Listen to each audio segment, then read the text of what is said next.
Welcome into week one of the Todd Bowles Show. Casey Phillips here with head coach Todd Bowles. And man, congratulations on such a fun win. I have to imagine that, fourth highest points and third highest point differential in a week one game in franchise history. In terms of statements and what you want to see week one, where does that stand for you? I think for the most part, we were physical, and that was the biggest thing I wanted to see. There were going to be some mistakes made, and we understood that, but they stayed with it, they grinded it out, and we got a good win. And for you as a head coach, you come into each season, I imagine each year feels a little different for you individually as a person. What were your vibes this year, your mindset, your attitude as you came into this season? Because it felt like across the building, across the team, and this game seemed to be a continuation of it, just felt like everyone had some good feelings about this year. From a continuity standpoint and a camaraderie and chemistry standpoint, I thought we were far ahead of where we were last year. So going into the game, I felt good as long as we played good football, and we did. And I know last year, there was outside noise of little expectations for the team. And I know you guys internally always had higher expectations than what was being talked about outside of the building. You ignored the haters. Do you feel like there's a similar vibe to it this year of still the team not getting the credit you guys think they deserve? And as a head coach, what's your role in trying to ensure that the team can, again, ignore that outside noise and know what you have here? Again, for us, we earn credit. We're not out to prove them wrong. We're out to prove us right. And for us to prove ourselves right, we got to play the right way and do the right things to play and let everybody else jump on the bandwagon. You score on the first 5 possessions, 7 of 8 total, 37 points. You guys didn't score 30 until week 9 of last year. So how exciting is that, especially when it's week 1 with a new coordinator and there's still probably a lot of things that you feel like need to be worked out? It was very positive, and those field goals still probably need to turn into touchdowns. I thought we did a good job getting 3 when we had to get 3, and we could have easily executed a little better to get 50-something points on the board. Baker Mayfield, man, 24-30, 289 yards, 4 touchdowns, 0 interceptions. Tell me what stands out to you about his game. His consistency. I thought he dumped it off when he had to dump it off. He threw it deep when he had to throw it deep. He ran and used his legs when he had to use his legs. I thought he played a very smart game. I thought he was very focused. I thought he was very sharp. How do you see his approach, mindset, attitude this year? Having the contract, not being in a quarterback battle, did he feel different to you, and what did you see from him out there in the way he seemed to approach it with confidence? He played the same, but I think from a confidence standpoint, he feels more like home. I think he knows he has a place to stay. Nobody's looking over his shoulder. He's more comfortable that way, but the chip on his shoulder will never leave. And I think one of the big takeaways from the game, Mike Evans, Chris Godwin, still very good at football. Damn good at football. Yeah. They make a lot of plays. And it was a 1-2 punch, and you throw Jalen in there, made it a 3rd punch, and they did a good job. Yeah, so when Mayfield was throwing to Chris and Mike in the first half, he's 10 for 11, 115 yards and a touchdown just in that first half. And of course, Godwin got that touchdown, which made him 2nd all-time in the franchise in terms of receiving touchdowns, receptions, yards, and of course, he trails only Mike in all 3 of those categories. So you have the top 2 in franchise history in all those categories playing at the same time. What is that like to watch for you? It's unbelievable to see. I didn't know they had all them categories. I knew Mike had them, and Chris was right there with him. I just keep telling Baker to throw him the football. You can't go wrong if you throw those 2 guys the football, but for us as a team, those guys are such team players as well. They block, they do the little things right, and they're very good for the young guys to help prepare us for professionals. Take me through that first Mike touchdown that even when I feel like Mike can't shock me anymore, that one still, I felt like my jaw just dropped watching it. That was tough coverage. St. Jude's had him on the sideline. They were hand fighting the whole way down, and at the last minute, his focus and put his hands out to snatch that ball in there, almost out of bounds with that guy hanging on him, was unbelievable. I know with his 2 touchdowns in the game, he jumped past Devontae Adams into 12th place in NFL history with 96 touchdown catches. What have you seen specifically from Baker and Mike's chemistry and how it might be different going into this year as compared to last year?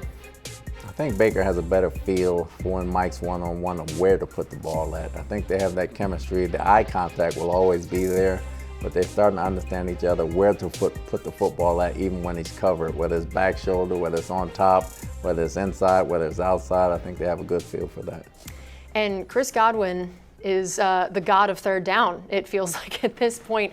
And the team overall was 9 of 13 on third down, which is a great performance there. What do you feel like makes Chris in particular so good at third down, and what stood out overall about his performance to you? Chris is a very good one-on-one receiver. He has a knack for getting open. He has outstanding hands. He has great run after catch ability, like he did on the screen play on the 3rd and 14 or 16, whatever it was. And he just makes plays. He makes plays. Anywhere close, his catch radius is so big. He comes down with the hard catches, but he makes them look easy. And, we've been hearing a little bit about the way Liam Cohen was going to use him as compared to the way he was used last year, maybe getting back into the slot more. What do you like about what Liam has decided to do with him, and what is it particularly about the slot that suits Chris so well? You have more options. You have more options for a guy of his skill set. You have more options to get in and out. You get on smaller DBs at times, the bigger ones you can run by, and he's a heck of a blocker as well, so it helps in the run game. Does it feel like, looking at Chris this year, it felt like you were looking at pre-injury Chris? It does. It usually takes 2 years to get over the injury he had. He played well last year, but he came out the gates yesterday and he played great. And Jalen McMillan, you mentioned him as well, adding a great third option. And of course, his first catch of his career is a touchdown. Not a bad way to start. And with just how successful his whole preseason has been, I'm not surprised that it seemed like that was the way that it was going to start. I know that you have some comments about maybe the first 2 attempts to get him a catch, but we're gonna focus on the one that turned out in the touchdown. But tell me, for him, what did you notice about that play, his game, and just the way he's been able to come in and build confidence and trust in by Baker so quickly? I think that catch was huge for his confidence. I think in training camp, him and Baker connected quite a few times because we didn't play the starters most of the time, so he got very comfortable with him. But that catch for him in this game is a precursor to what he's going to do the rest of the year. And what does bring him a unique, specific talent? Like, what are the kind of physical traits, mental traits that stand out? He can play all 3 spots. He's not just fast, he's quick, he's very smart, he can get in and out of breaks very well. He has outstanding hands. All right, we are going to take a quick break, and we'll be back with more right here on the Todd Bowles Show.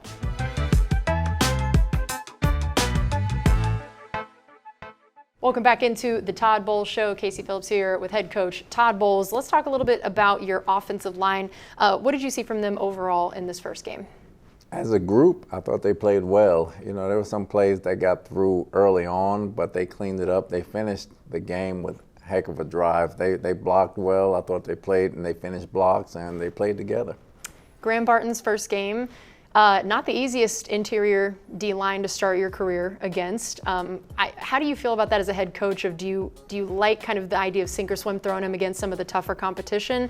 Wish it was maybe not quite as strong a group he's going against to ease him into it? How do you feel about that?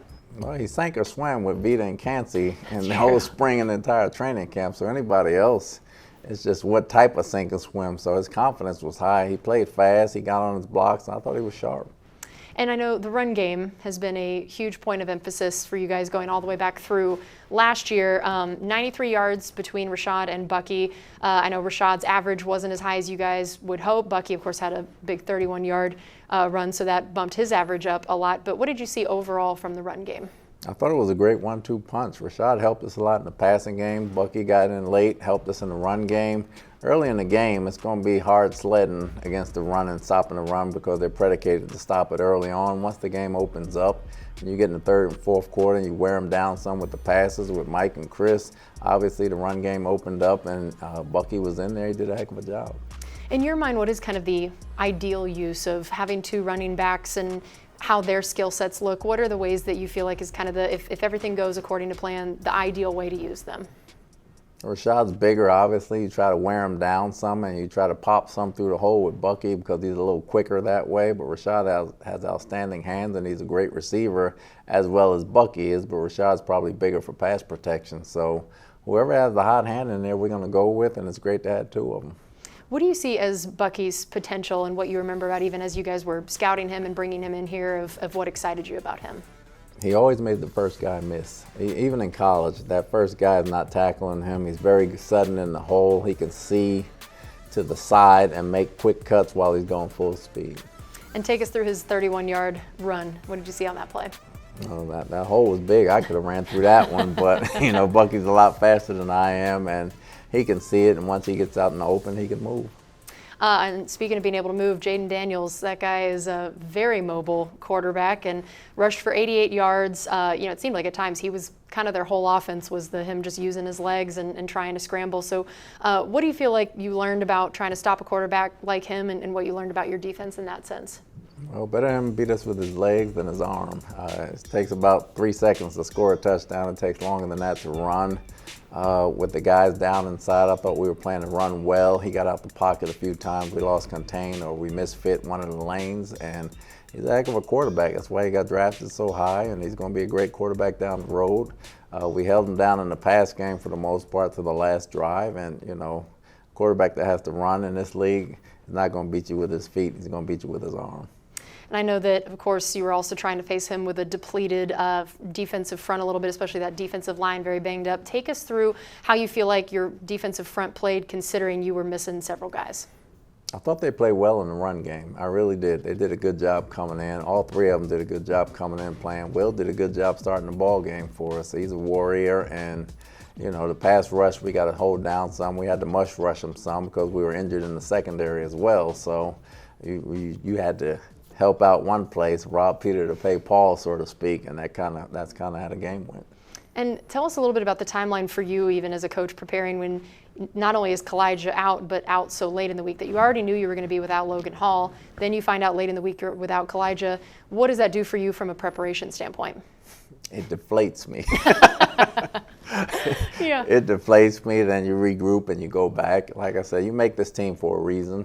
We got guys, we know how to use them when they play and they come through.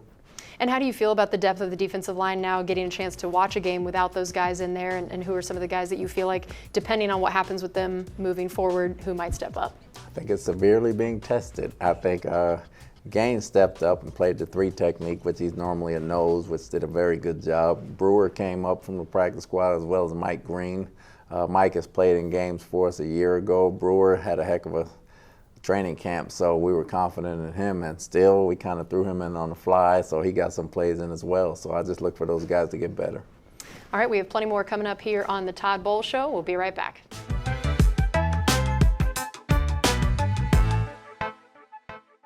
Welcome back into the Todd Bowles Show. Casey Phillips here with head coach Todd Bowles. Man, injury bug bit you guys in that game. I think it's that now you know how to coach a game so well that you got to get all these things thrown at you to really keep you on your toes. Tell me for you what this was like for you. Is like you're already without a couple defensive linemen, and then one corner goes down, another corner. As these things mount up, what is this like for you in the game? What goes through your head, and how you try to adjust for this? I got accustomed to the D-line being down because it happened during the week. So game time, I was kind of like, okay, this is what we got. When one corner went down, I was okay. Bryce, go ahead, and Zion went down. We were good.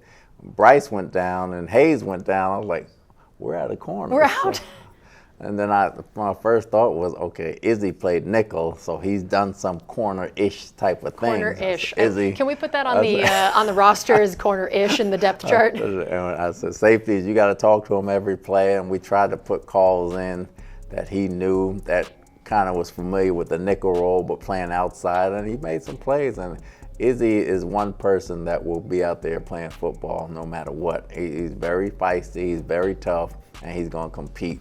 And I knew that part about him. So now, as we record this, what are the updates about who you think you may or may not have available? There's also been some news of Antoine Winfield being in a boot, which, I mean, God, your DBs, they're killing you this week. So what do we know at this point very early in the week or not know? I know we won't have Bryce. That part I do know. And with Winfield and Hayes and Zion, we'll see later on in the week. And if they're not able to go, what is your process then?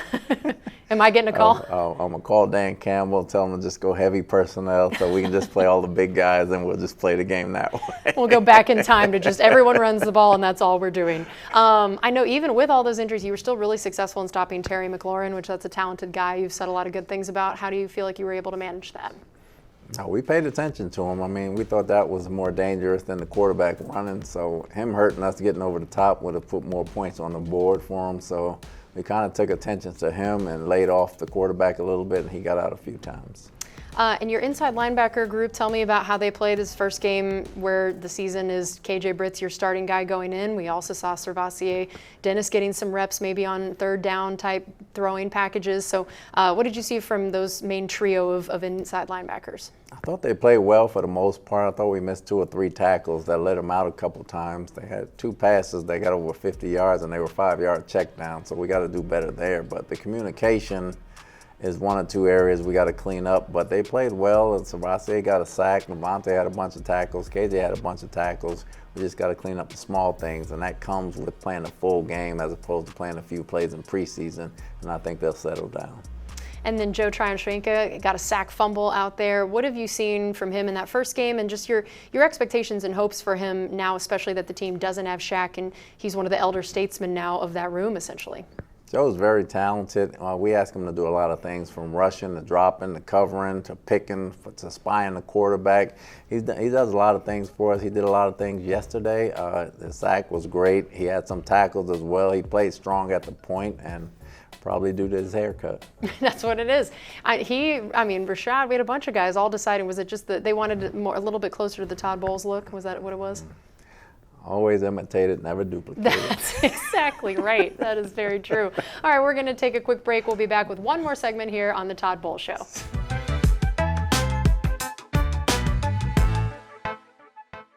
Welcome back into the Todd Bowles Show. Casey Phillips here with head coach Todd Bowles, and I know now facing the Lions, I know a lot of times coaches like to say every game is the same, every game matters the same, but does it feel a little bit like a revenge game against them, having ended the season with them last year?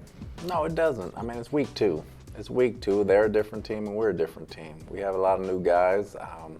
Different offensive coordinator. It's a different scheme. We know they're a very good team, but we came in first as well. It's going to be a first-place schedule, so they're not going to be the only good team we face. It's a good measuring stick early on. We just got to come ready to play. Jared Goff, tell me what it's been like each time you faced him and some of the unique challenges that he brings. He can get rid of the ball real quick. He has a lot of talent on the outside as well as in the backfield. A lot of choices he can go to, and it's hard to get to him because he lets the ball go so fast, and then they can pound you in the run game as well, so that helps out a lot. But he has a very good command of the offense. He knows where to go with the ball. He understands defenses very well, and he's playing well. And that run game you mentioned, tell me a little bit more about that and those guys. We definitely saw that ended up being very key to them in their win last night. So what stands out to you about that group? They have a great 1-2 punch. I mean, Gibbs is very explosive. He can go to the house at any time. I think Montgomery plays. He does a very good job slicing through the middle. He's very tough. They have a great 1-2 punch. They can catch screens. They can catch out of the backfield, and both of them can block. And tell me about Amon-Ra St. Brown, that he's become, I know that for that team, as good as they are, wide receiver is not necessarily their deepest position, but the couple guys they got at the top, in particular him, he has really come on the scene in recent years and proven himself. So what are the unique skill sets that he has that can make him a tough cover? He can do it all. He's very quick. He's very elusive in the slot. He can go outside and run deep balls. He can go in the backfield and run the ball. He'll run reverses, jet sweeps. He can do everything that a receiver can possibly do. And whether it's a flea flicker, whether him running routes, he's a great route runner. He gets in and out of breaks very well, so it makes him a very tough cover. And how about Jamison Williams, now number 2 guy behind him, and again showed he has some major big play potential in their win the other night. So what is it about the way he can especially complement him, and that it's a challenging thing having the 2 of them out there together? A lot of speed. He can take the top off at any time. He's just coming into his own this year. They're moving him around a little bit more than they have in the past, and he's making people pay. And then Sam Laporta, another weapon that they have out there at tight end. What makes him challenging? Well, he's a tight end, but yet he's a receiver. He can do all the things the wideouts can do, but yet he can block and he can overpower you on the inside. So when you have that kind of power and that athleticism, it makes a tough cover. So now I know their defense was bottom 3rd in the league last year. As good as that team was, that was a bit of occasionally their weakness, especially on the secondary. And they added a few new pieces, of course, including our friend Carlton Davis. So what could be stronger for them defensively this time around? They have more man-to-man cover guys. They have more athletic safeties, and they can cover whether you're in base or whether you're in sub. They have 3 corners that can cover 3 receivers, and that's hard to do in this league. So if you were to pick a couple keys to the game, maybe on each side of the ball, what would you say for us? Offensively, we got to take care of the football. We got to be able to run it, and we got to score in the red zone. Defensively, we got to stop the run. We can't give up the big play, and we got to get to the quarterback. All right. Well, Coach, as always, thank you so much for spending your time with us. We really appreciate it, and congratulations on that really exciting and awesome to watch first week win. You're very welcome. Love the new studio. Oh, I thank you.